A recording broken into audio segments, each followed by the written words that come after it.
Episode की start में हमें यांगडू सिटी को दिखाया जाता है, जहाँ पे जो हमारे युगो और योन है वो पहुंच चुके होते हैं किसी काम की वजह से। वो कुछ खाने लगता है। योन है वो सामने जाते हुए बोल दिया कि मुझे ये जगह है वो थोड़ी अजीब लग रही है, जबकि वही सिटी का है वो कैपिटल है और ये काफी ज्यादा अजीब बात है मेरे लिए। तो वो पूछने लगता है कि आखिर तुम्हें इस चीज में क्या अजीब लग रहा है। तो योन ने वो बोल दिया कि यहाँ कितनी ज्यादा रॉयल फैमिली होती है, बट यहाँ पे सारा सामान ऐसा है जैसे कि वो मुफ्त में वो भंडारा कर रहे हो। तभी जो हमारी योन है उसकी नजर है वो अचानक से कुछ पीछे चली जाती है और वो बोलती है युगो से जरा अपने पीछे देखो, कोई हमें वो फॉलो कर रहा है। युगो है वो बोलता है चिंता मत करो, ये मैंने कब का है वो देख लिया था, फिलहाल के लिए हमें इनसे पीछा छुड़वाना होगा। गो और योन है वो एक गली के अंदर है वो घुस जाते हैं जिससे उन लोगों को है वो भटका सके या फिर कहीं खुद है वो कहीं पे जा सके बच के। गो और योन है वो जैसे ही सामने जाते हैं वहाँ पे और भी ज्यादा बंदे है वो खड़े हुए होते हैं। युगो है वो बोलता है कि आखिर तुम लोग है वो कौन हो और हमारा पीछा है वो क्यों कर रहे हो और हमें परेशान है वो क्यों कर रहे हो, हमने तो है वो तुम्हारा कुछ भी नहीं बिगाड़ा है, तो हमें रीजन बताओ।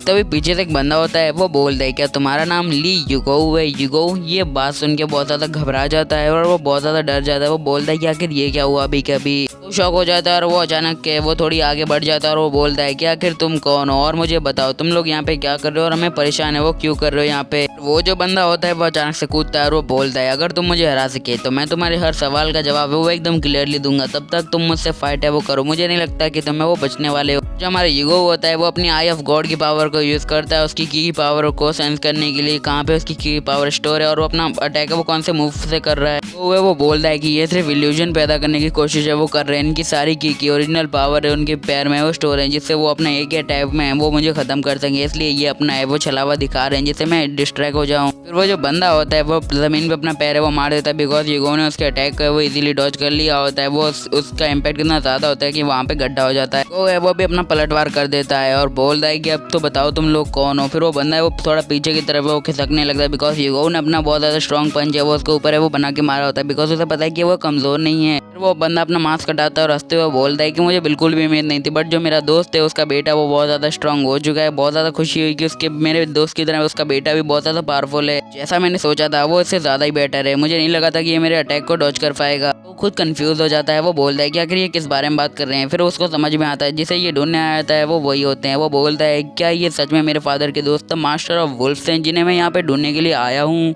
वो बोलता है कि मास्टर ऑफ वुल्फ है वो मार्शल ग्रेट लॉर्ड लेवल पे हैं और बहुत ज़्यादा पावरफुल है, जिनके कॉन्टैक्ट है वो होटियान सेक्ट से लेके बाकी सब अदर स्टेट से हैं और फायर फैमिली से भी इनके बहुत ज़्यादा कड़े रिलेशन हैं। पहले ये बहुत बुरा हुआ करते थे बट मेरे फादर से मिलने के बाद ये बहुत ज़्यादा अच्छे हो गए और मेरे फादर की हीरोइक पावर में उनका साथ है वो देने लगे थे। फिर वो अपने सपने की दुनिया से बाहर आता है और बोलता है कि अंकल आप यहाँ पे हो, मुझे नहीं लगा था कि मैं आपसे वो इतनी ज़्यादा इजीली वो मिल जाऊंगा, मुझे लगा था कि मुझे आपको वो बहुत ज़्यादा देर तक ढूंढना होगा। वो बोलता है कि फाइनली मैंने वो आपको ढूंढ ही लिया, ये बहुत ज़्यादा खुशी की बात है। तो वो बोलता है कि देखो ये कितना ज़्यादा छोटा चूहा है वो कितना ज़्यादा बड़ा हो गया। यून है वो बहुत ज़्यादा हैरान होती है और बोलती है कि इन लोगों का है वो चल के आखिर कब तक है वो चलने वाला है इन दोनों के साथ। युगो वो उनके गले पड़ के वो रोने लगते, तभी उनके अंकल का ध्यान है वो यून की तरफ जाता है। वो अंकल है वो बोलते हैं कि तुम्हारे साथ ये सुंदर सी लड़की कौन है। युगो है उसका दम घुटने लगता है। युगो वो बोलता है कि अंकल हाँ मैं आपको सब कुछ है वो बताता हूँ, पहले तो आप मेरे गला है वो छोड़ दीजिए वरना यहाँ पे मेरी डेथ होगी, पता चलेगा मैं भी अपने फादर के पास पहुँच गई, ये क्या अच्छी बात होगी आपके लिए। उन्हें वो बोलती है कि मैं इसकी कोई वाइफ नहीं हूँ, मैं बस इसके साथ है वो ट्रैवल कर रही हूँ, ये बहुत ज़्यादा ठरकी इंसान है जिसके साथ मुझे ट्रैवल है वो करना पड़ रहा है, ये मेरी मजबूरी है बट क्या ही कर सकते हैं, इसके साथ ट्रैवल तो करना ही पड़ेगा मुझे। सर ऑफ वुल्फ है वो बोलते हैं कि मेरे दोस्त का बेटा तो बहुत ज़्यादा होशियार निकला, उसने तो अपने लिए लड़की भी पसंद कर ली इतनी जल्दी, बट अभी जो भी हो हमें फिलहाल के लिए यहाँ से वो निकलना होगा बिकॉज खुले में यहाँ बात करना बिल्कुल भी सेफ नहीं है बिकॉज तुम्हें पता होगा कि तुम्हारे मरने की डेथ की खबर है वो सबके पास है वो पहुंच चुकी है और ये खतरनाक हो सकता है। युगो है वो बोलता है कि मेरे फादर की डेथ के बाद जो मास्टर ऑफ वुल्फ है वो यांगडू सिटी में वो छुप के रह रहे हैं और अपनी फोर्स को वो बढ़ाते जा रहे हैं जिससे वक्त आने पर वो मतलब होटियान सेक्ट के ऊपर हमला कर सकें। इन फ्यूचर यही होने वाला है कि यही बंदा है वो आगे चल के होटियान सेक्ट में वो फूट डलवाएगा और ये बड़ा कारण बनेगा होटियान सेक्ट के विभाजित होने का, कहें तो उनकी लड़ाई होने का कारण बनेगा। फिर युगो अपने फादर को सम्मान देने के लिए उनके पास है वो झुक जाता है और योन भी है वो उसके साथ में ये वो नीचे बैठ के उनको सम्मान देती है। तो है वो अपने अंकल या कहीं मास्टर ऑफ वुल्फ से वो पूछ लेता है आखिरकार आपने इन सालों के अंदर है वो आखिर किया क्या है। मास्टर ऑफ वुल्फ है वो बोलते हैं कि मैं अभी भी गिल्टी हूँ कि मैं तुम्हारे फादर की डेथ का है वो बदला नहीं लेना चाहूंगा, मैं अभी भी उस थर्ड प्रिंस को है वो जरूर मारना चाहूंगा जिसने मेरे दोस्त को है वो मारने की कोशिश की या फिर कहीं मार ही दिया है, बट फिलहाल हम अभी इतनी स्टेज में नहीं है कि हम उससे वो फाइट कर सकें। युगो ने बताया था कि जी फैमिली भी अब हमारे साथ है, तो वो बोलते हैं कि ये तो बहुत ज़्यादा अच्छी बात हो गई कि अब हमारे पास भी जी फैमिली है, वो अब अगर हमें हेल्प करेंगे तो हमारा जीतना है वो पक्का है। वो बोलते हैं कि अब एक्शन करने का वक्त है वो आ चुका है। वो बोलता है कि आखिर आपका प्लान क्या है सर। मास्टर ऑफ वुल्फ है वो बोलते हैं कि हाँ मेरे पास एक प्लान तो है जो मैं तुम्हें अभी बताने वाला हूँ, तो जल्दी से वो बैठ जाओ और गौर से मेरा प्लान है वो सुनने लगो तुम दोनों। वो बोलते हैं कि अभी ओटियन स्टेट में ओटियन डिवाइन सेक्ट है वो टॉप पे आता है मार्शल आर्ट वर्ल्ड में। वो बोलते हैं कि सारी 5 फैमिली है वो उन्हें फॉलो करती हैं और 10 हेवन लेवल के जो सेक्ट हैं वो भी उन्हें फॉलो करते हैं। और उन 10 सेट के अंदर बहुत ज़्यादा मतलब कहें तो अकेडमी है, मार्शल आर्ट अकेडमी, जिन्हें वो बहुत ज़्यादा खतरनाक होते हैं। उनमें से एक सिटी मतलब अकेडमी है वो यांगडो सिटी में भी है। वो युगो से उसका और उसकी गर्लफ्रेंड का है वो पक्का नाम है वो पूछ लेते हैं। युगो है वो बोलता है कि इसका नाम यून है और ये मेरे लिए अपने घर से वो भाग के आई है। यून है वो शर्मा जाती है और बोलती है कि कुछ भी बकवास है वो मत करो, मैं सिर्फ इतना चाहती थी कि यून फैमिली है वो मेरा गलत इस्तेमाल है वो ना कर सके, मुझे पैपेट की तरह यूज ना करे, इसलिए मैं भाग गई। मास्टर ऑफ वुल्फ है वो हंसते हैं और वो बोलते हैं कि यून फैमिली के बंदे वो पागल हो गए तुम्हें ढूंढ रहे हो और तुम यहाँ पे वो मजे कर रही हो। फिलहाल के लिए तुम्हें अभी उस मतलब मार्शल आर्ट अकेडमी में वो रहना होगा और एडमिशन लेके वहाँ सीखना होगा और अपनी आइडेंटिटी है वो छुपानी होगी। तो यून वो शर्मा जाती है और बोलती है कि इसका क्या मतलब हुआ आपका। यून इसी बात पे शर्मा रही होती कि अंकल ने वो बोला था कि तुम दोनों एक साथ रहने के लिए मतलब यून वो तुम्हारे लिए वो भाग के यहाँ पे आई है, तो ये बहुत ज़्यादा अच्छी बात है तुम्हारे लिए। तो बेटे मास्टर ऑफ वुल्फ है वो बोलते हैं कि जियांगडू सिटी की अकेडमी है वो उनके लिए लाइब्रेरी का काम करते हैं मतलब होटियान सेट के लिए, और यहाँ पे सारे 5 फैमिलीज के बंदे वो पढ़ने के लिए आते हैं। इससे भी ज़्यादा तुम्हें एक बात का ख्याल रखना है, तुम्हें सन मून सेवर है वो ढूंढनी होगी यहाँ पे। वो बोलते हैं कि ये ढूंढना तुम्हारे लिए बहुत ज़्यादा जरूरी है, ये बहुत ज़्यादा सबसे इंपॉर्टेंट काम है तुम्हारा। युगो है वो सन मून सेवर का नाम सुनते ही बहुत ज़्यादा घबरा जाता है और हैरान हो जाता है। फिर वो बताता है सन मून सेवर है वो युगो के फादर की सबसे बेस्ट तलवार है जो वो यूज़ किया करते थे और बहुत ज़्यादा पावरफुल है, बट उनकी डेथ के बाद इस अकेडमी ने उन्हें रख लिया था। बट उस तलवार के अंदर ली फैमिली के रिलेटेड बहुत ज़्यादा राज छुपे हुए हैं जो युगो तुम्हें वो खोज के निकालने हैं। युगो वो बोलता है कि ये नॉवल है वो खुद को फिर से अपने ढंग के हिसाब से वो बदलने लगी, लगता है कुछ गड़बड़ हो रहा है यहाँ पे। फिर मास्टर ऑफ वुल्फ उन्हें बताते हैं कि इससे मतलब यहाँ पे एक डिसाइपल आया है जिसका एक हाथ है वो कटा हुआ है और वो प्रिंसिपल का पर्सनल डिसाइपल है वो बन चुका है, अच्छा होगा कि आप उससे वो दूरी रहें कुछ टाइम। यून वो अच्छे से समझ जाती है कि वो ये क्यांग है मतलब हमारा क्यांग है। यून वो बोलती है कि आखिरकार वो जिंदा कैसे हुआ, मैंने तो उसे मार ही दिया था ऑलमोस्ट। अगले सीन में हमें हेवन मार्शल आर्ट अकेडमी को है वो दिखाया जाता है जहाँ पे जो हमारे युगो यून वो गए होते हैं अपना रूप बदल के। युगो है वो बोलता है कि यह अकेडमी है वो भी अभी भी हमसे वो बहुत कुछ है वो छुपा रही है, इसके अंदर भी है वो बहुत ज्यादा राज है वो दफन किए गए हैं। वो वहाँ पे अलग ही ड्रेसअप करके आती है और वो बोलती है क्या तुम्हें नहीं लगता अगर मैं इस फॉर्म में वहाँ पे जाऊंगी तो सभी बंदे वो मुझे इजीली वो पहचान लेंगे कि मैं एक लड़की हूँ और ये कितनी ज्यादा बुरी बात होगी मेरे लिए। तो बोलता है कि फिलहाल के लिए तुमने अपनी ब्रेस्ट को वो अपने कपड़ों में छुपा लिया, इससे मुझे नहीं लगता कि कोई भी है तुम्हें पहचान पाएगा और ये काफी ज्यादा अच्छी बात है तुम्हारे लिए। ना वो बोलती है कि इस बात से मुझे बहुत ज्यादा डर लग रहा है, अगर कुछ हो गया अगर मेरी ब्रेस्ट है वो छोटी हो गई तो इसका मैं क्या करूंगी। तो युगो वो बोलता है कि चिंता मत करो यार, छोटी ब्रेस्ट वाली लड़कियां भी वो मुझे काफी ज्यादा पसंद है, तुम चिंता मत करो। फिलहाल के लिए हमारे युगो का नाम जी गुओ होता है और यून का नाम होता है यून यैन। झगड़ा कर रहे होते हैं और उन्हें बुलावा आ जाता है, तभी वो लोग वो उस अकेडमी के ऊपर एक मंच होता है वहाँ पे चले जाते हैं जहाँ पावर लेवल का टेस्ट हो रहा होता है। वो दोनों चले जाते हैं और अपना पावर टेस्ट है वो करवाने के लिए जाते हैं। वो बोलते हैं कि अपना हाथ है वो स्टोन पे रखो और तुम्हारी कल्टीवेशन लेवल पता चलेगी। युगो और यून है वो अपना सिर्फ एक उंगली है वो टच करते हैं और वो इजीली है वो क्वालिफाई हो जाते हैं। युगो वो मार्शल स्पिरिट से और